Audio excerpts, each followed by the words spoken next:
아멘.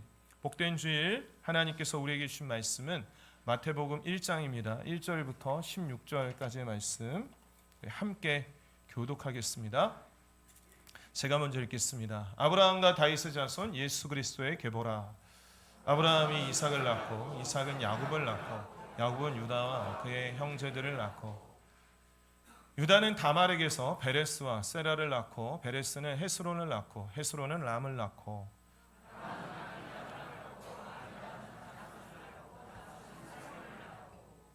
살몬은 라합에게서 보아스를 낳고 보아스는 루색에서 오벳을 낳고 오벳은 이새를 낳고 이새는 다윗 왕을 낳으니라. 다윗은 우리아의 아내에게서 솔로몬을 낳고 솔로몬은 르호보암을 낳고 르호보암은 아비야를 낳고 아비야는 아사를 낳고 아사는 여호사밧을 낳고 여호사밧은 요람을 낳고 요람은 우시아를 낳고 우시아는 요담을 낳고 요담은 아하스를 낳고 아하스는 히스기야를 낳고 히스기야는 므낫세를 낳고 므낫세는 아문을 낳고 아문은 요시야를 낳고 바벨론으로 사로잡혀 갈 때에 요시야는 여고냐와 그의 형제들을 낳으니라.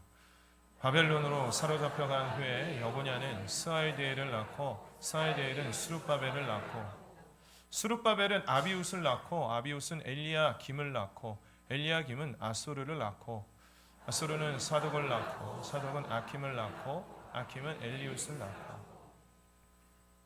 엘리웃은 엘라사를 낳고 엘라사는 mat단을 낳고 mat단은 야곱을 낳고 야곱은 마리아의 남편 요셉을 낳았으니 마리아에게서 그리스도라 칭하는 예수가 나시니라. 아멘. 오늘 이 말씀으로 누구를 위한 크리스마스인가 라는 제목으로 말씀을 함께 나누겠습니다. 예수님께서 이 땅에 오심을 우리가 기념하는 성탄절이 이제 딱 11일이 남았습니다. 우리 사랑하는 성도님들과 우리 옆에 분들이 이렇게 한번 인사했으면 좋겠습니다. 환하게 웃으시면서 메리 크리스마스 이렇게 인사하겠습니다. 네, 제가 손짓까지는 의도하지 않았는데 우리 성도님들 역시 메리 크리스마스 하면서 좋습니다. 제가 첫 사역지에서 함께 사역했던 이제 대학부 팀에서 사역을 했는데 그때 한 목사님의 뱃소리가 1년 내내 기쁘다 구조오션이었습니다. 그때는 투지폰이었습니다. 투지폰이었는데 1년 내내 띠띠띠띠띠띠띠 이렇게 벨소리가 울렸어요. 지금 말레이시아에서 선교사님으로 사역하시는데요. 제가 1년 동안 바뀌지 않자 제가 궁금해서 여쭤봤습니다. 목사님 벨소리는 1년 내내 바뀌지가 않네요 라고 이렇게 물어봤습니다. 제가 호기심이 좀 많이 있거든요. 그러니까 그 목사님께서 이렇게 말씀하셨어요. 저는 그때 전도사역 때였으니까 유전사님 일부러 그런 거예요. 제가 1년 내내 매일매일이 성탄절이길 바라거든요. 저는 그 목사님의 말씀을 20년 전에 들었는데 아직까지도 잊혀지지를 않아요. 우리가 특별히 절기상으로 성탄절을 앞두고 있지만 예수님이 우리의 마음에 찾아오시는 날은 매일매일이 되어야 하는 줄을 믿습니다. 우리 흩어진 아평 가족들의 그 마음마다 예수님께서 찾아와 주시고 함께 거하여 주시기를 간절히 원합니다. 성탄절을 앞두고 4주간을 대림절이라고 합니다. 기다릴 대자에 이말 림자 해서 예수님이 이 땅에 오심을 기다리는 그러한 절기인데요. 우리 크리스마스는 성탄절은 우리에게 가장 기쁜 그러한 날이죠. 그래서 그 기쁨이 너무나도 크기 때문에 내 안에만 그 기쁨을 가지고 있을 수가 없어요. 그래서 우리 교회는 흩어진 전도 축제 아시죠? 우리 흩어진 아평교회를 그대로 하기도 했고 흐흐흐 웃음이 터진다 이렇게 해서 흩어진입니다. 누가 지었을까요? 적합한 그러한 공모 절차를 거쳐서 제가 지은 게 당선이 돼가지고 흩어진 축제, 흩어진 전도 축제 이렇게 말을 합니다. 참 신기한 것은 크리스마스가 되면 온 인류의 사람들이 기뻐한다라는 것입니다. 저희 디커피 앞에 아주 예쁜 크리스마스 트리가 이렇게 장식이 되어 있는데 그 트리가 세워지고 나서 며칠 지나서 첫눈이 내렸는데 한방눈이 내렸잖아요. 그래서 위에서 제가 있다가 이거는 사진 찍을 타이밍이다 해서 1층에 내려와서 탁 찍었는데 저만 찍는 게 아니라 이 앞에 젊은이들이 많이 지나가거든요.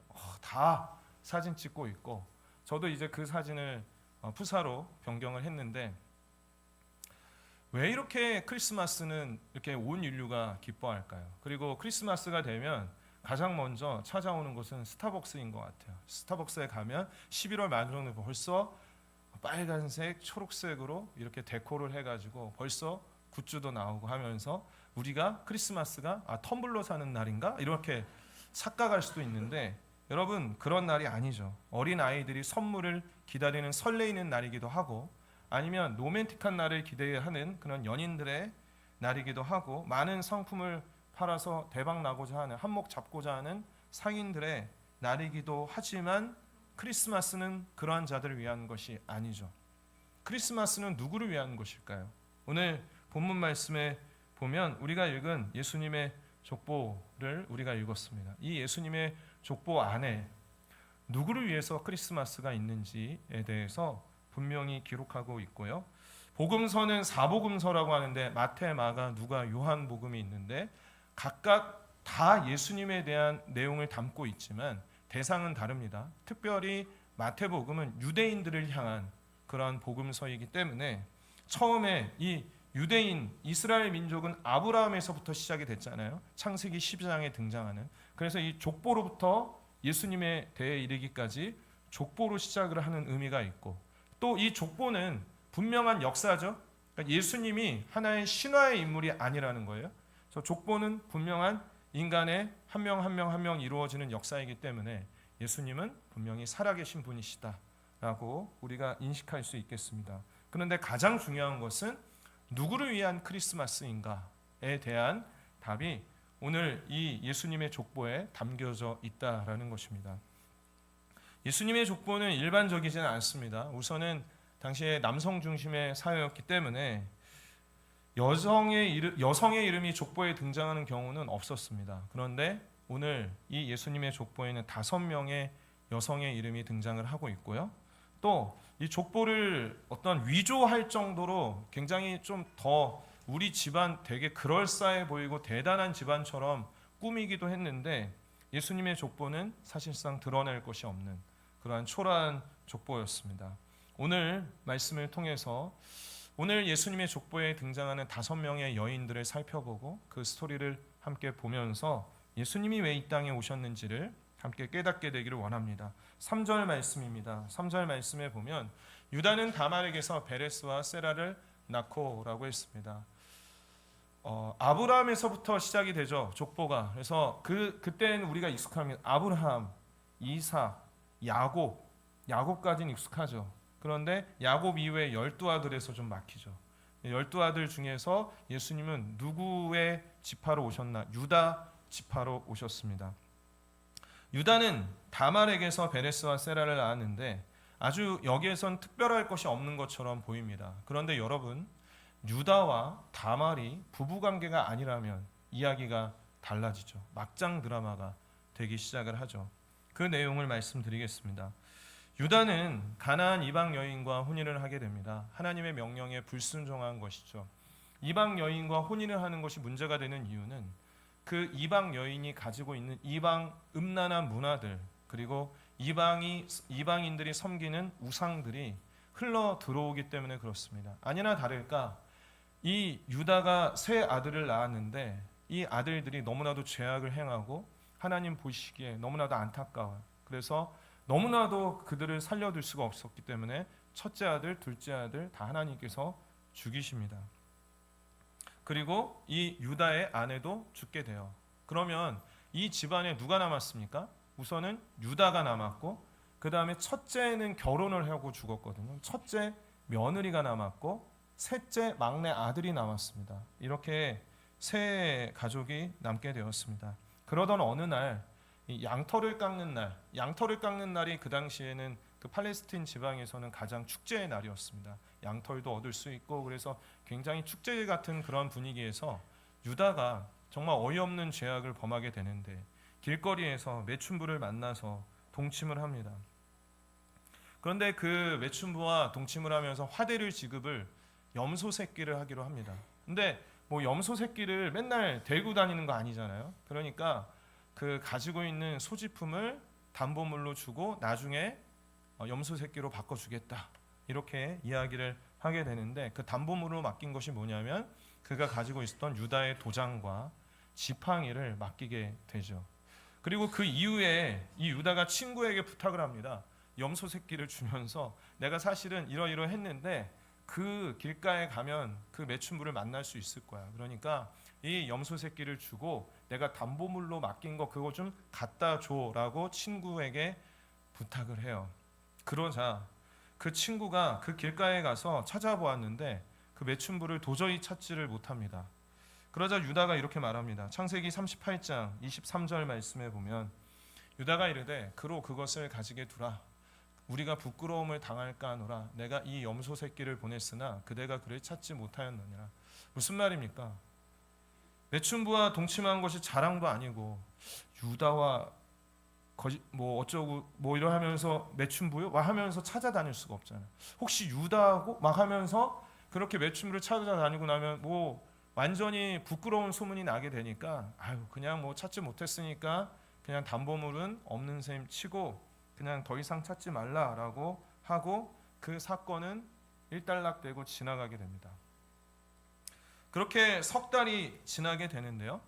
이 며느리 이제 첫째 아들의 며느리 다말에게 충격적인 소식이 오게 돼요. 그게 뭐냐면 그 며느리 다말이 행음을 해서 임신을 하게 됐다라는 거예요. 그러니까 시아버지 입장에서 이건 너무나도 굴욕적인 일인 거예요. 왜냐하면 홀로 남아 있는 그 며느리가 행음을 해서 임신을 하게 되었다. 그래서 너무나도 유다가 화가 나서 그 며느리 다말을 끌어다가 불에 살라 죽이라고 합니다. 근데 그렇게 끌려가는 다말이 최후의 변론을 하면서 이렇게 말을 하게 되죠. 창세기 38장 25절 말씀에 여인이 끌려나갈 때 사람을 보내어 시아버지에게 이르러 이 물건 임자로 말미암아 임신하였나이다. 청하건대 보소서 이 도장과 그 끈과 지팡이가 누구의 것이니까 한지라. 정말 이게 무슨 일입니까?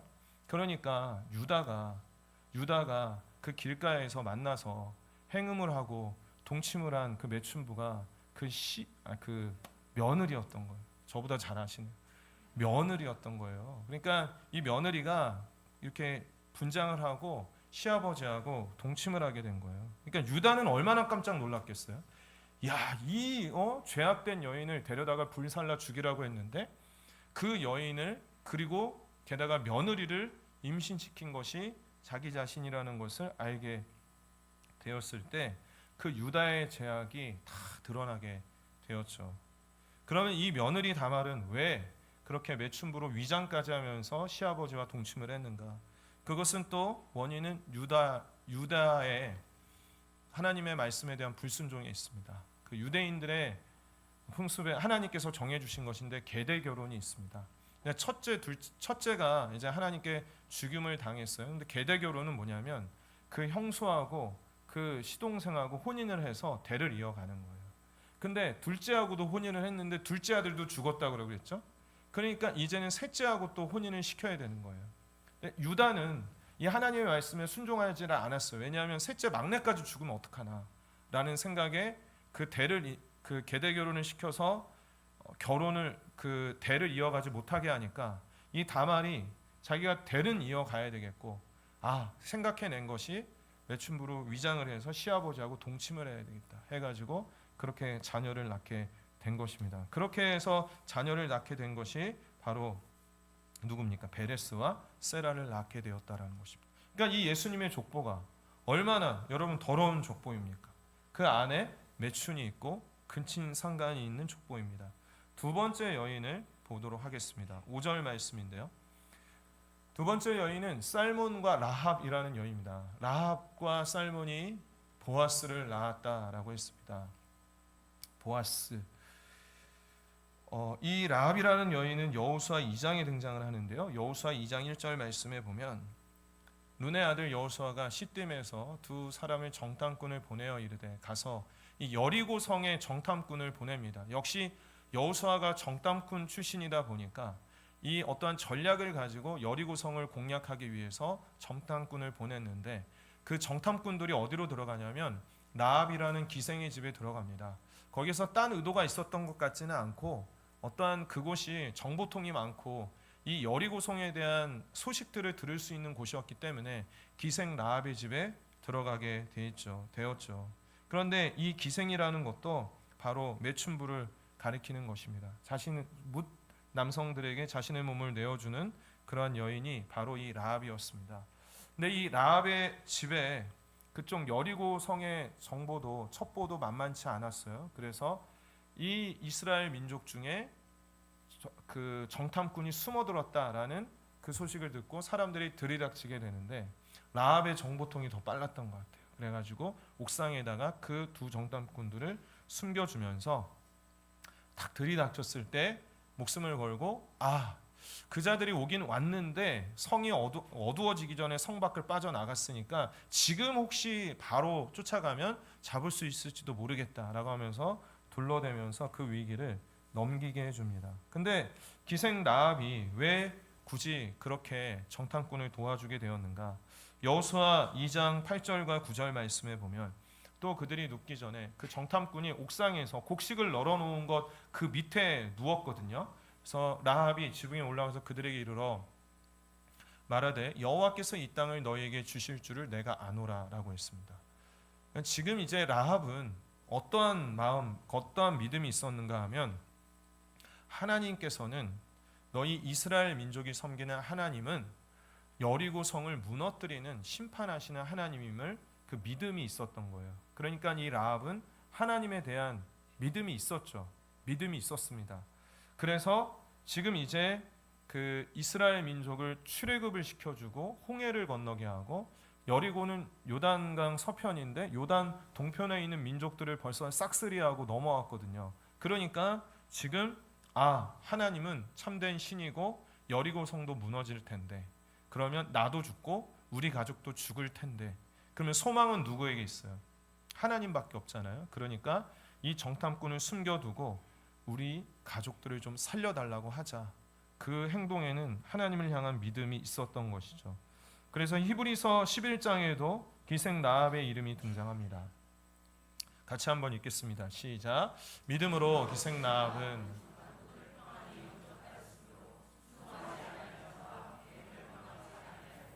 그렇습니다. 기생 라합을 믿음의 사람으로, 특별히 히브리서 11장은 믿음장, 믿음의 전당인데 거기에 이 라합의 이름을 올려줍니다.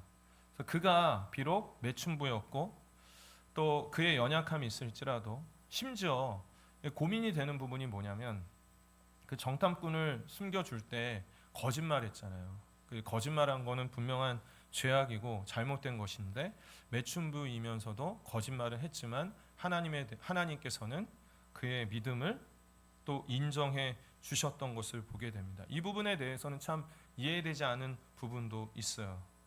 그러니까 이 예수님의 족보에는 매춘부이면서 거짓말을 한 이 라합도 등장을 하게 됩니다. 세 번째 여인입니다. 5절 말씀에 보면 살몬은 라합에게서 보아스를 낳았고 이 보아스는 룻에게서 오벳을 낳게 되었죠. 우리 성도님들은 룻에 대해서는 조금은 아무래도 더 친숙하지 않을까. 제가 2달 전에 모든 것이 은혜라는 그런 제목으로 말씀을 나누는데 여러분 기억나시죠? 기억하시지 않아도 제가 너무 사랑한다는 것 알아주십시오. 룻도 이방 여인이었고 모압 여인이었습니다. 근데 이 모압 땅에서 살아가다가 이스라엘 사람 남편을 만나게 되었습니다. 근데 안타깝게도 그 남편이 일찍 죽게 되죠.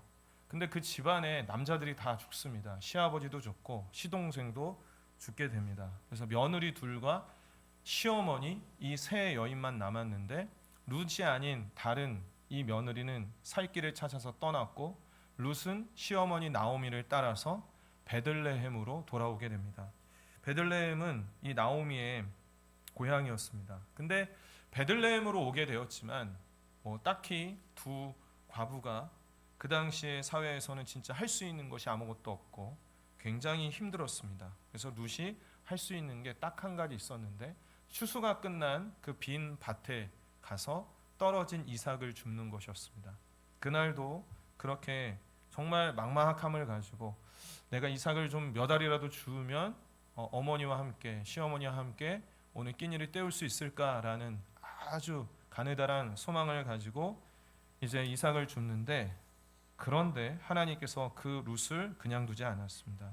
룻기 2장 3절 말씀에 보면 룻이 가서 베는 자를 따라 밭에서 이삭을 줍는데 우연히 엘리멜렉의 친족, 엘리멜렉은 룻의 시아버지입니다. 보아스에게 속한 밭에 이르렀더라. 그렇습니다. 여기서는 우연이라고 하지만 인간에게는 우연이지만 하나님 안에서는 필연이었어요.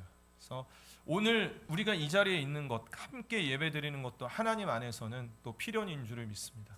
그래서 하나님께서 이 룻의 인생을 필연적으로 인도해 가시는데, 그래서 보아스의 밭에 들어가게 되고, 보아스가 기업 물을 자, 쉽게 말해서 대신해 주는 사람, 대신 빚을 갚아주고 대신 옥에서 꺼내주는 그 기업 물을 자의 역할로 이 남편이 없는 룻과 혼인을 하고 자녀를 낳게 되는데요. 그 자녀의 이름이 오벳이고, 오벳은 이새를 낳고 이새는 다윗을 낳게 되죠.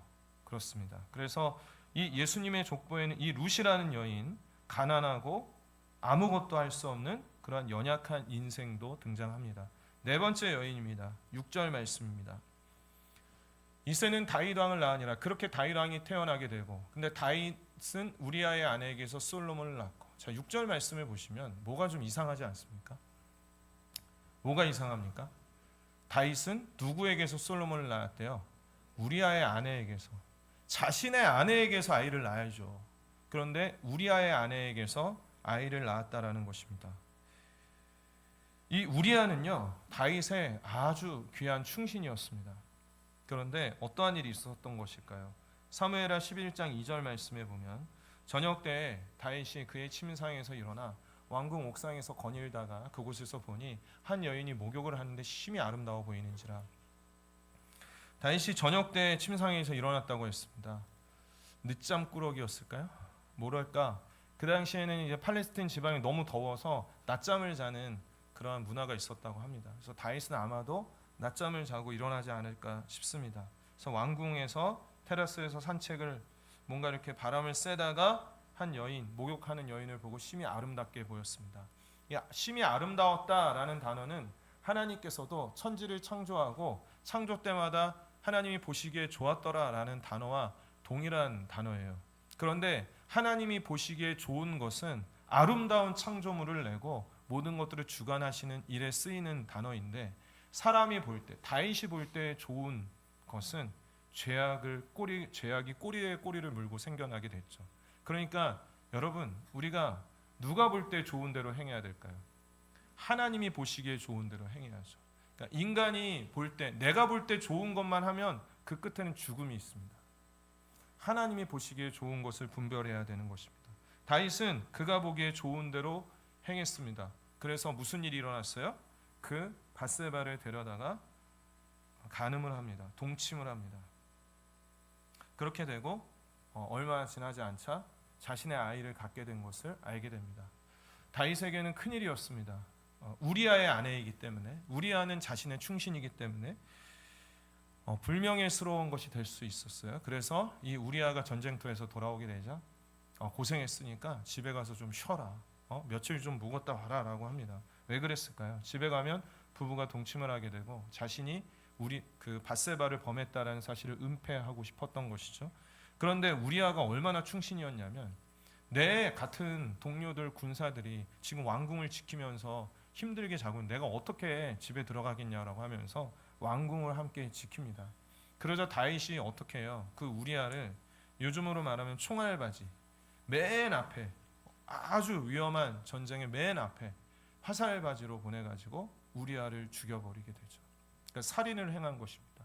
그러니까 다윗이 지금 우리아를 살인했을 뿐만이 아니라 밧세바를 간음하는 그런 일이 일어나게 되고, 그렇게 해서 밧세바와 동침해서 태어나게 된 아기가 70일 만에 죽고, 다윗은 1년 동안이나 죄를 회개하고 있지 않자 하나님이 나단 선지자를 보내셔서 회개시키십니다. 그리고 나서 그 다음에 밧세바를 통해서 태어나게 된 아이가 솔로몬이에요. 그러니까 여러분, 이 예수님의 족보에 다윗, 굉장히 뭔가 멋있어 보이는 이름이지만 사실은 불명예스럽고 부끄러운, 간음하고 살인한 자의 이름이라고 할 수가 있어요. 예수님의 족보에는 이러한 인물들이 등장을 합니다. 마지막으로 16절입니다. 야곱은 마리아의 남편 요셉을 낳았으니 마리아에게서 그리스도라 칭하는 예수가 나시니라. 이번 흩어진 전도 축제에서 빈방이 있습니까? 라는 그러한 연극을 합니다. 오늘도 이렇게 여러 가지를 이렇게 붙여 놓았는데 그때도 요셉과 마리아가 등장을 합니다. 마리아는 남아진 권사님, 그리고 요셉은 안소영 성도님이 이제 역할을 하고 다른 역할도 있는데 그건 비밀입니다. 그날 밝혀지게 될 것입니다. 그런데 이 요셉이 마리아와 약혼을 했는데 마리아의 배가 불러오기 시작을 합니다. 요셉이 얼마나 당황스러웠을까요? 그래서 조용히 끊고자 하자 천사가 나타나서 그것은 성령으로 말미암아 잉태된 것이다. 그래서 오해를 풀고 마리아와 요셉은 알고 있었으나 마리아는 수많은 손가락질을 당했을 거예요. 그 진실을 사람들이 알지 못했기 때문에. 그런데요, 이 마리아는 어떠한 화려한 여인이 아니었어요. 굉장히 오해도 받고 일반적인 아주 평범한 특별할 것 없는 그러한 여인이었던 것이죠. 그러한 마리아에게서 예수님은 태어나게 됩니다. 이렇게 오늘 예수님의 족보에 등장한 5명의 여성들을 살펴보았습니다. 설교가 거의 끝이 났습니다. 여러분 어떠한 생각이 드십니까? 이러한 5명의 여인들 그리고 그들과 관련된 그러한 사람들의 보면서 어떠한 생각이 드십니까? 매춘부와 동침한 유다, 매춘부로 가정에서 시아버지와 동침한 다말, 매춘과 근친상간의 제약이 있고 매춘부이면서 거짓말까지 한 라합, 그리고 이방 여인이면서 가난하고 아무것도 할 수 없는 아주 무력한 룻이라는 그러한 여인, 자신의 충신인 우리아의 아내 밧세바와 동침을 하고 우리아를 사지로 몰아 죽인 다윗의 그 간음과 살인, 뭐 하나 내세울 것 없는 평범한 마리아, 이러한 인물들이 예수님의 족보에 등장을 하고 있습니다. 이러한 수많은 죄악들과 연약함이 예수님의 족보에 그대로 기록되어져 있고 드러나는 것은 뭘까요? 이 예수님의 족보가 말하고 있는 메시지는 너무나도 분명한 것입니다. 오늘 설교에 대한 제목, 누구를 위한 크리스마스인가? 누구를 위한 크리스마스예요? 누구를 위해서 예수님이 이 땅에 오셨습니까? 이렇게 죄악되고 연약하고 가난하고 아프고 병들고 그 어느 것 하나 내세울 수 없는 그러한 자들을 위해서 예수님이 이 땅에 오셨다라는 것입니다. 더럽고 추악한 우리들, 죄로 인해서 영원한 죽음에 머물 수밖에 없는 우리들을 위한 성탄이고 크리스마스인 것이죠. 오늘 말씀에 등장하는 예수님의 족보에 등장한 5명의 여인의 모습이 바로 우리들의 모습인 것이죠. 예수님은 이 땅에 오실 때 화려한 자리로 오지 아니하였습니다. 하나님과 동등하신 분이시지만 마구간에 어린 그 아기 예수가 구유에 누이셨습니다. 그 이유는 무엇입니까? 마태복음 11장 28절 말씀 함께 읽습니다. 시작. 수고하고 무거운 짐진 자들아, 우리의 인생에 수고하고 무거운 짐, 죄악의 짐, 우리 스스로는 해결할 수 없는 그러한 짐들을 하나하나 다 들고 살아가는, 그것 때문에 매일매일 낙심되고 좌절하게 되고 너무나도 연약하고 그 죄악의 짐 때문에 죄책감으로 가득하고 이러한 인생에게 참된 쉼을 주기 위해서 예수님이 오셨다라는 것입니다. 마가복음 2장 17절 말씀을 같이 한번 읽겠습니다. 시작. 예수께서 들으시고 그들에게 이르시되 건강한 자에게는 의사가 쓸데없고 병든 자에게야 쓸데있느니라. 나는 의인을 부르러 온 것이 아니요 죄인을 부르러 왔노라. 아멘. 예수님은 이 땅에 오신 이유는 의인, 멋있는 사람, 부자를 위한 크리스마스가 아니에요. 연약하고 부족하고 병든 자, 죄인, 소망이 없는 자를 위해서 예수님이 이 땅에 오셨다라는 것입니다. 실제로 예수님이 이 땅에서 공생에 사역하시면서 만난 사람들을 한번 떠올려 보십시오. 정상인 사람이 없었습니다. 귀신 들린 사람, 나면서부터 걷지 못하는 사람, 보지 못하는 사람, 듣지 못하는 사람, 초라하고 소외된 고아와 가부, 사람들이 기피하는 매춘부, 세리, 평범한 어부들, 그리고 아프고 병들고 가난하고 소외되고 죄가 많은 사람들을 만나셨어요. 왜요? 예수님은 그러한 자들을 위해서 오셨고 그러한 자들에게 참된 생명과 소망을 주기 위해서 온 것입니다. 그러니 여러분, 크리스마스가 진정한 의미는 무엇입니까? 진정한 크리스마스의 기쁨은 무엇입니까?